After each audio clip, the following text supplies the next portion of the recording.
Call it college football free agency. We've all become acquainted in the recent weeks with the transfer portal, a term that very few used just weeks ago. And again, it's become common lexicon here in college football if you want to keep up with the sport. We've got Jason Ray on the line from Last Word on College Football to break down the current situation at Oklahoma that actually, if you really extend it to what's wrapping up for the career of Kyler Murray at the collegiate level, has four components to it. So Jason will just kind of take it step by step. So I appreciate you jumping on at late notice because people want the instant news analysis here. And so we aim to deliver.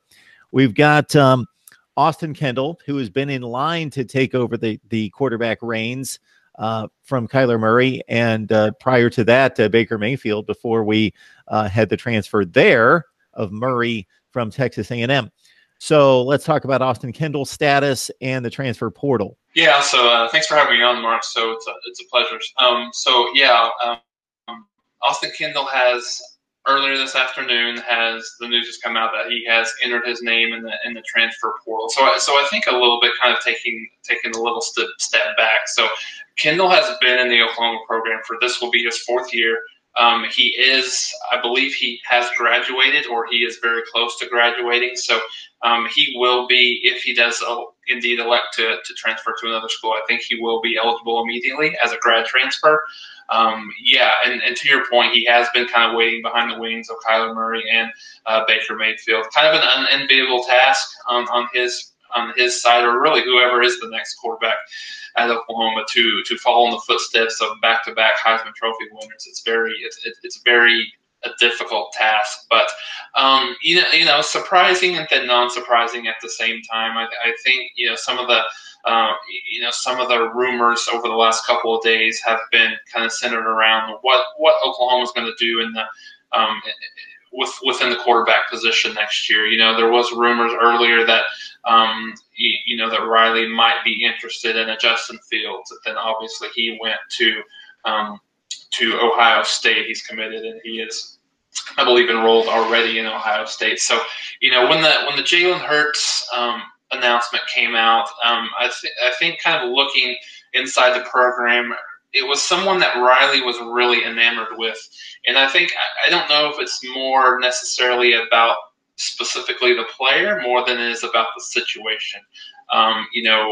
Hurts as a graduate senior would only be at Oklahoma or wherever he would be for 1 year, would give the opportunity to maybe groom one of the younger quarterbacks. The Sooners do have he will be a redshirt freshman this year, Tanner Mordecai, who came in and got some spot duty a little bit last year in a couple of the blowout games. And then obviously the number one quarterback in the country, Spencer Rattler, is scheduled to get on campus, but he will not be on campus until the fall. So I think that itself opened up the door for a possible transfer option. Now I think the timing's a little bit interesting as far as you look at this in terms of Austin Kendall actually announcing, that are the news that come out that he did enter the transfer portal before any announcement on the kind of the Jalen Hurts transfer situation. So one way you kind of look at it, is this a power play that Kendall's forcing Coach Riley's hand on this a little bit? You would think that would just kind of create more of a tumultuous relationship between the two if that was the case. But at the same time, he's been within the program for 4 years, so and then with the number one quarterback in the country coming in next year, you wonder about the mind, not only him, but the mindset of some of these quarterbacks that have, we are seeing more of a change kind of in the phase of college football in terms of quarterbacks just not wanting to wait, especially highly recruited quarterbacks. Justin Fields was there a year, and then now Tate Martell is putting his name in the transfer portal. It's just evolving into more of exactly how you put it, Mark.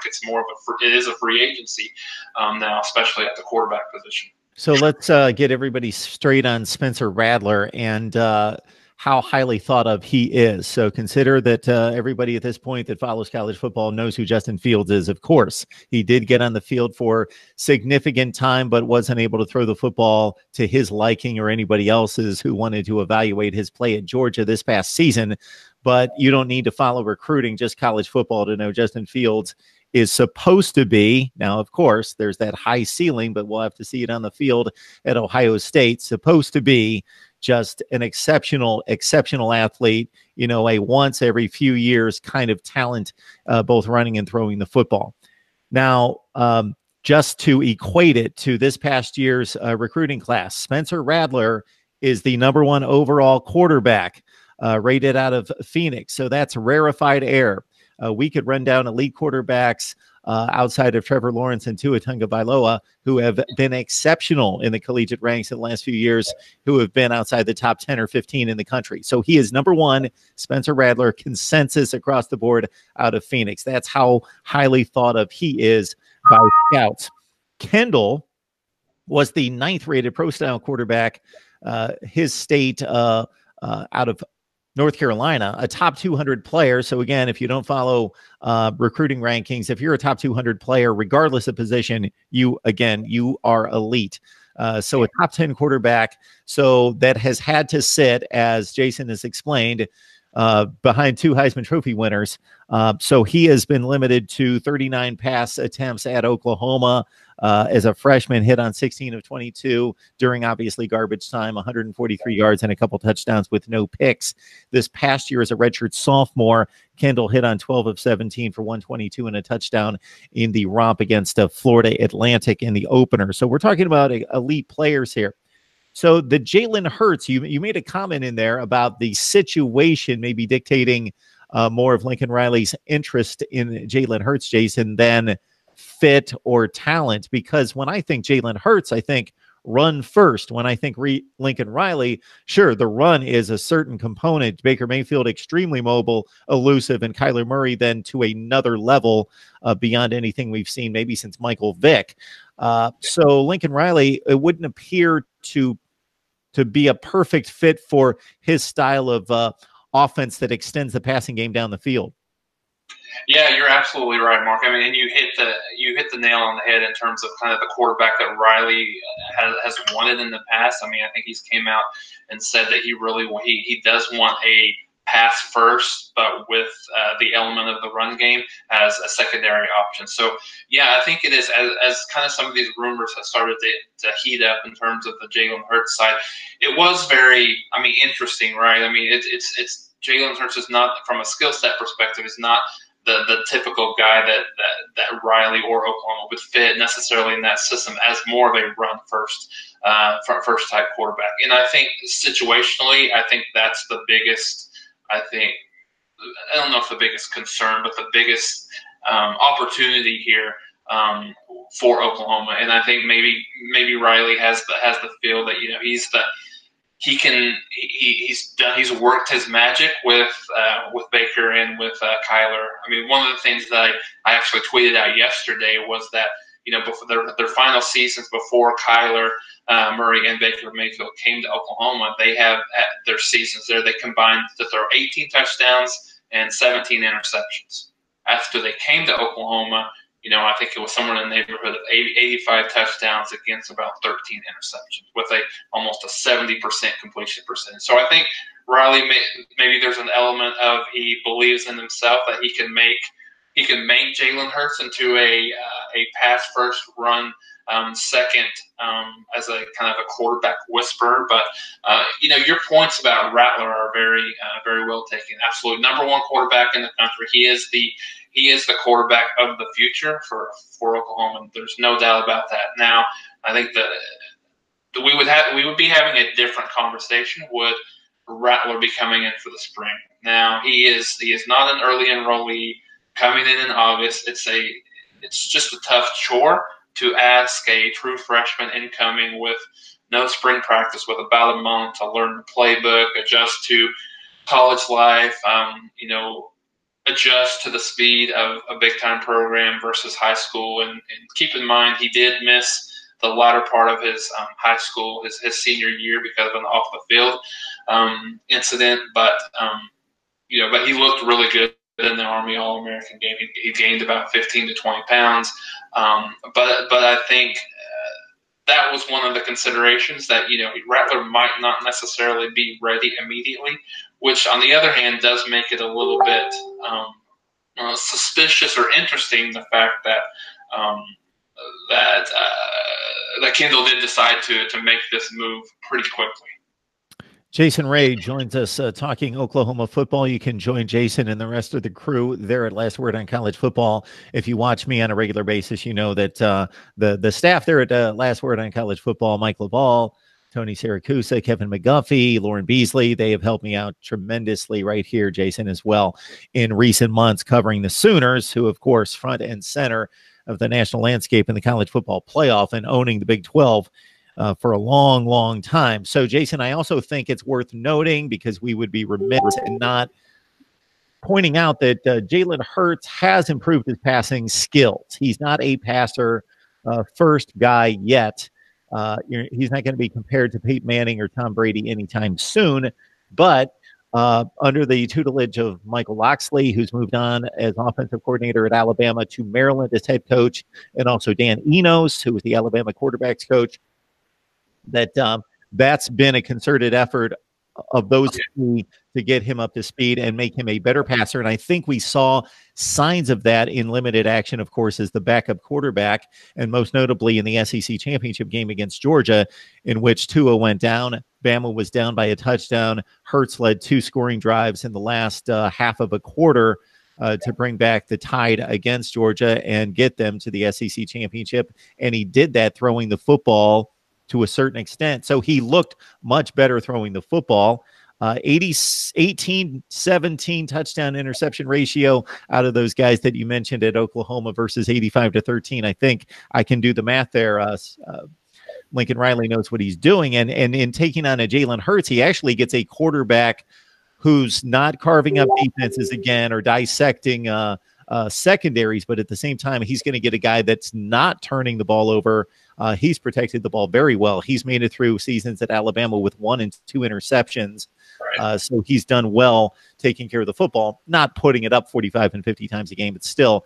So I think it's worth noting Jalen Hurts has made strides. He's still not what we would expect to be orchestrating an Oklahoma offense, but maybe, as you say, with what Lincoln Riley knows of his talent and his playmaking ability with his feet, coupled with the improvement he's made, thinks he can take him to another level.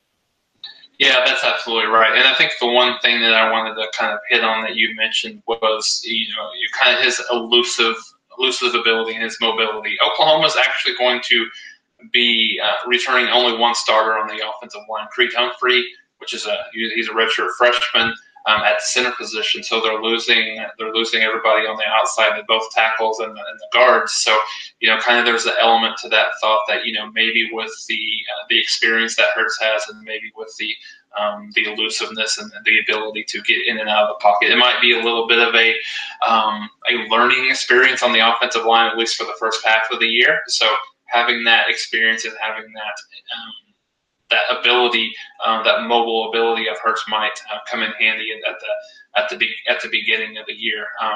One thing that's actually interesting is that I believe Hurts is scheduled to visit Maryland this weekend initially. So one of the you mentioned that the tutelage under Mike Locksley. I mean, you have to think a guy of Hurts' talents probably won't end up at Maryland, but you almost wonder if he did that out of respect or admiration for Locksley, or if Maryland is actually a serious contender. Hurts is from Texas, so there's some rumors around TCU that's in the mix, maybe Miami's in the mix, and of course, Oklahoma as well. I think another one of the things that's very interesting, whether he does want to get into coaching after his playing career is one of the things that's kind of been circulated. The idea of getting behind a Lincoln Riley might be advantageous. Of course, he has no better leader than where he's at right now. Certainly with Nick Saban there, but that was another element of the opportunity here that was a little bit interesting as far as what Hurts wants to do at this next level outside of obviously playing in the NFL if he makes it there. Maryland's an intriguing program from a talent perspective. DJ Durkin, before his transgressions on campus, brought in 2 recruiting classes that rank between 15 and 25 in the country. So there is a semblance of talent on the roster that should be in that mid-range of sophomore and junior classes that are really good. And despite only winning 5 games, when they hit their potential, we saw them take Ohio State to the very brink in overtime, and they beat Texas in week 1 and did it 2 consecutive years. So I don't necessarily know if that's a fluke. I'm going to make the separation between they're consistently not as good as Texas week to week, but I don't think it's a fluke when you do it 2 straight years. So their ceiling is high. They've got a ton of speed on that roster and have recruited well in spots. Booger McFarland's boy playing running back, again, had almost 300 yards rushing against Ohio State, and he was a top 3 back coming out of high school. So maybe with if Loxley can sell him on, hey, we're on the cusp, maybe we all get shocked with Jalen Hurts going that route. Kyler Murray, obviously, his eligibility has run out. Well, it hasn't, but he's made the decision to move on to either baseball or football. Where do we stand on that in regards to, obviously, the pitch was made, pardon the pun, the baseball route this time last year with the Major League Baseball draft, or about 6 to 7 months ago in June. But $4 million may pale in comparison to what he can make in the NFL. Yeah, Mark, it was really interesting how this story has kind of evolved through the week. I think earlier, over last weekend and early this week, there was some, believe it or not, there was some believers in the camp, even inside the program, that there was a situation where Kyler might return to Oklahoma in 2019. I think the thought was he was, I think it was kind of depending on his NFL grade and where he thought he might go. But there was some belief inside the program around his wanting to maybe try baseball, see how it works out there at the first part of the year, and then maybe come back to Oklahoma in the fall, which is not something that has never been done before. Back in the 80s, John Elway did that. Russell Wilson most recently did that as well. But I think as that morphed, you kind of got the idea that Kyler was going to be a pretty high pick in the NFL draft this year, should he decide to come out. So I think he's not actually made the declaration himself. I think there's been some things inside the Oakland Athletics camp that they've said, yeah, it looks like he is going to enter the NFL draft. And of course, with that, he does have to pay back his signing bonus with Oakland, which is around a little bit over $4 million. So one thing of interest. So I think he's on Sunday. I think he'll probably put the kind of the rumors to rest, and he'll go ahead and declare for the NFL draft. So one thing to keep in mind for our NFL fans out there, this is we do talk about college, but there is some talk about perhaps that Arizona would draft Kyler number 1, and maybe look at trading Josh Rosen. So I think it would be, if that actually happened to manifest itself and that plays out, definitely look for the NFL schedule makers to schedule Cleveland against Arizona next year with Baker Mayfield and that whole Cliff Kingsbury controversy, and Kyler possibly being drafted by them and maybe or maybe not starting by that time. That would be must-watch TV, I think, if that were to occur.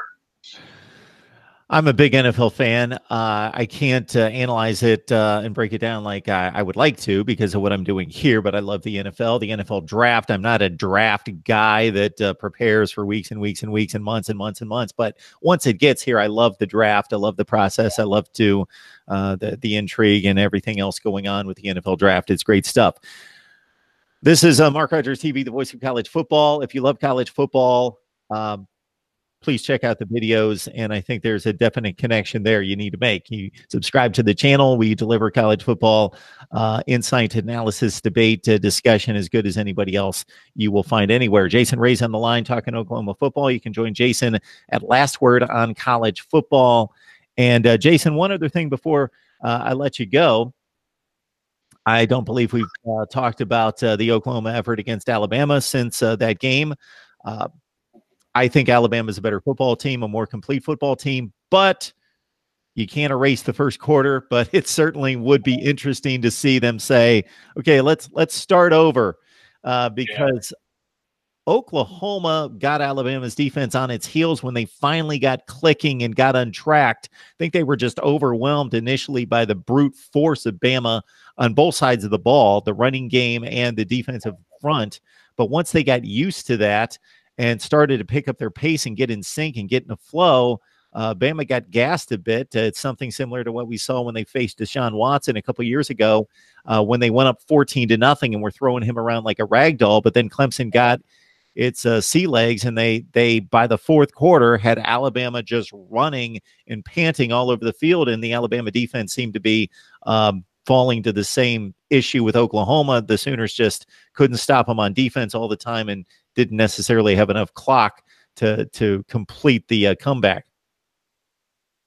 You're absolutely right, Mark. I mean, I think the most interesting part, as you mentioned, the way the game started, certainly wasn't a surprise on the defensive end. I mean, that was something that everybody knew was going to happen, and certainly everybody expected. But yeah, on the offensive end, it was very very interesting to see the way that it almost looked like, which is something that you've not really seen from specifically from this Riley-led Oklahoma team, but not seen in a long time, that they looked like they were, to your point, overwhelmed, and they did look like they were intimidated a little bit by the Alabama, the speed and the strength on the defensive side, which is a little strange because of the way they played against Georgia. And I think last year's Georgia defense was obviously very comparable to this Alabama defense as well. But yeah, after that first, you can't spot a team like Alabama 28 points and expect to be competitive unless you're